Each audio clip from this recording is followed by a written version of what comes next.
സംസ്ഥാനത്തെ ബി.ജെ.പിയുടെ മൂന്നാം ഘട്ട സ്ഥാനാർത്ഥി പട്ടിക പുറത്തു വന്നിരിക്കുകയാണ്. തിരുവനന്തപുരത്തെ നിർണായക മണ്ഡലങ്ങൾ ഉൾപ്പെടെ 11 മണ്ഡലങ്ങളിലാണ് സ്ഥാനാർത്ഥികളെ ഈ മൂന്നാം ഘട്ടത്തിൽ പ്രഖ്യാപിച്ചത്. തിരുവനന്തപുരത്ത് കരമന ജയനാണ് മത്സരിക്കുക. ഒപ്പം തന്നെ നെയ്യാറ്റിൻകരയിൽ ജനങ്ങൾ ഒട്ടേറെ ആകാംക്ഷയോടെ നോക്കിയിരുന്ന നെയ്യാറ്റിൻകരയിൽ ജനം TV MD കൂടിയായ ചെങ്കലസ് രാജശേഖരൻ നായർ മത്സരിക്കും. കോൺഗ്രസ് വിട്ട ബി.ജെ.പിയിലെത്തിയ BS അനൂപാണ് ചിറയൻകീഴിൽ മത്സരിക്കുന്നത്. എന്തായാലും ശക്തമായ സ്ഥാനാർത്ഥികളെ മൂന്നാം ഘട്ടത്തിൽ പ്രഖ്യാപിച്ചിരിക്കുകയാണ് ബി.ജെ.പി. ഇതിനോടകം തന്നെ ശക്തമായ പ്രചരണം തന്നെയാണ് ബി.ജെ.പി. മുന്നോട്ട് വയ്ക്കുന്നത്. തിരുവനന്തപുരത്ത് നിന്ന് ശാലിനി ചേർന്നുണ്ട്. ശാലിനി, എന്തായാലും ശക്തമായ പ്രചാരണം കൊഴുക്കുമ്പോൾ മൂന്നാം ഘട്ട സ്ഥാനാർത്ഥി പട്ടിക പ്രഖ്യാപിച്ചിരിക്കുകയാണ് ബി.ജെ.പി. എത്രത്തോളം ആവേശം?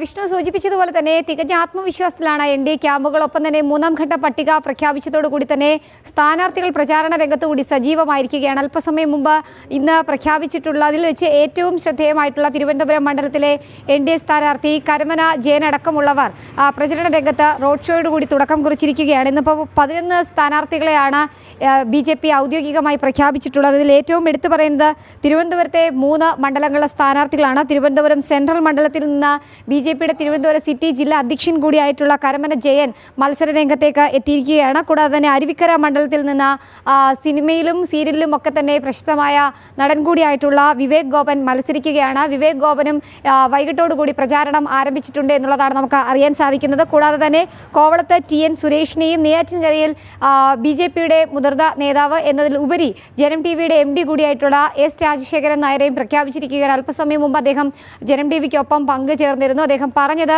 നെയ്യാറ്റിൻകരയുടെ മാത്രമല്ല തലസ്ഥാനത്തിന്റെ മുഴുവൻ വികസനത്തിന് തന്നാൽ ഉതകുന്നതെല്ലാം ചെയ്യും എന്നുള്ളതാണ്. അതിന്റെ ഭാഗമായിട്ടായിരിക്കും താൻ ഈ തെരഞ്ഞെടുപ്പിൽ മത്സരിക്കുക എന്നുള്ളതാണ്. ഉത്തരവാദിത്വം എന്നതിന് അപ്പുറം തനിക്ക് ലഭിച്ചൊരു മഹാഭാഗ്യമാണ് നെയ്യാറ്റിൻകരയിൽ നിന്ന് വീണ്ടും മത്സര രംഗത്തേക്ക് വരുന്നത് എന്നുള്ളതാണ് അദ്ദേഹം സൂചിപ്പിച്ചിട്ടുള്ളത്. ഏതായാലും റോഡ് ഷോ അടക്കം നടത്തിക്കൊണ്ട് പ്രചാരണ രംഗത്ത് സജീവമാകുന്നു സ്ഥാനാർത്ഥികൾ. കൂടാതെ തന്നെ വരും ദിവസങ്ങളിൽ തന്നെ പത്രികാ സമർപ്പണത്തിനുള്ള നടപടികളിലേക്കും പുതിയതായി പ്രഖ്യാപിച്ചിട്ടുള്ള മൂന്നാം ഘട്ട സ്ഥാനാർത്ഥി പട്ടികയിലെ സ്ഥാനാർത്ഥികൾ ഒരുങ്ങുകയാണ്. മറ്റ് സംസ്ഥാനത്തെ മറ്റ് ജില്ലകളിലെയും മറ്റ് മണ്ഡലങ്ങളിലെയും സ്ഥാനാർത്ഥികളെ കൂടി ബി.ജെ.പി. മൂന്നാം ഘട്ടത്തിൽ പ്രഖ്യാപിച്ചിട്ടുണ്ട്. പീരുമേട് നിന്ന് V രതീഷ് ഇത്തവണ ബി.ജെ.പിക്ക് വേണ്ടി മത്സരിക്കുകയാണ്. പുതുപ്പള്ളിയിൽ നിന്ന് രവീന്ദ്രനാഥ് മത്സരിക്കുന്നുണ്ട്. രവീന്ദ്രനാഥ് വാകത്താരം ആണ് അവിടെ നിന്ന് ഇത്തവണ മത്സരിക്കുന്നത്. മാവേലിക്കര SC മണ്ഡലമാണ്. അവിടെ നിന്ന് അജിമോൻ ബി.ജെ.പിക്കായി ജനവിധി തേടുകയാണ്. അടൂരും SC മണ്ഡലമാണ്. അവിടെ പന്തളം പ്രതാപനാണ് മത്സരിക്കുന്നത്.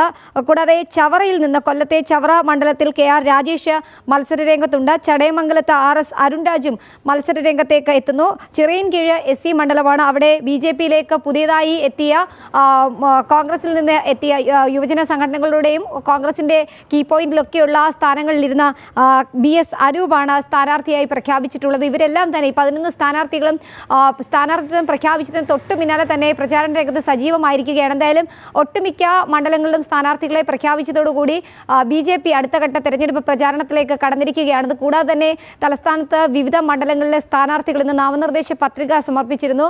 നേമം നിയോജക മണ്ഡലത്തിലെ സ്ഥാനാർത്ഥി രാജീവ് ചന്ദ്രശേഖർ ബി.ജെ.പിയുടെ സംസ്ഥാന അധ്യക്ഷൻ, ഒപ്പം തന്നെ വട്ടിയൂർക്കാവ് നിയോജക മണ്ഡലത്തിലെ സ്ഥാനാർത്ഥി R ശ്രീലേഖ, കാട്ടാക്കടയിലെ NDA സ്ഥാനാർത്ഥി കൂടിയായിട്ടുള്ള PK കൃഷ്ണദാസ്, കൂടാതെ കഴക്കൂട്ടം മണ്ഡലത്തിലെ ബി.ജെ.പി. സ്ഥാനാർത്ഥി V മുരളീധരൻ അടക്കമുള്ളവർ ഇന്ന് വരണാധികാരികൾക്ക് നാമനിർദ്ദേശ പത്രിക സമർപ്പിച്ചു. ഇതോടുകൂടി അടുത്ത ഘട്ട പ്രചാരണത്തിലേക്ക് ഈ സ്ഥാനാർത്ഥികൾ കടന്നിട്ടുണ്ട്. എന്തായാലും തെരഞ്ഞെടുപ്പ് പ്രചാരണം കൊഴുക്കുകയാണ്, ചൂട് മുറുകുകയാണ്. ഇനിയിപ്പോൾ വളരെ കുറച്ച് ദിവസം മാത്രമേ പ്രചാരണ രംഗത്ത് ഇവർക്ക് സജീവമാകാൻ കഴിയുള്ളൂ. അതുകൊണ്ട് തന്നെ അരയും തലയും മുറുക്കി പ്രചാരണ രംഗം കൊഴുപ്പിക്കുകയാണ് NDAയുടെ സ്ഥാനാർത്ഥികൾ. വിഷ്ണു, ശാലിനി സൂചിപ്പിച്ചതുപോലെ വലിയ വമ്പൻ ആവേശത്തിൽ തന്നെയാണ് ബി.ജെ.പി. ഉള്ളത്. മൂന്നാം ഘട്ട സ്ഥാനാർത്ഥി പട്ടിക കൂടി പുറത്തു വന്നതോടെ കൂടുതൽ പ്രചാരണം കൊഴുപ്പിക്കുന്ന സാഹചര്യം തന്നെയാണ് കാണാൻ സാധിക്കുന്നത്.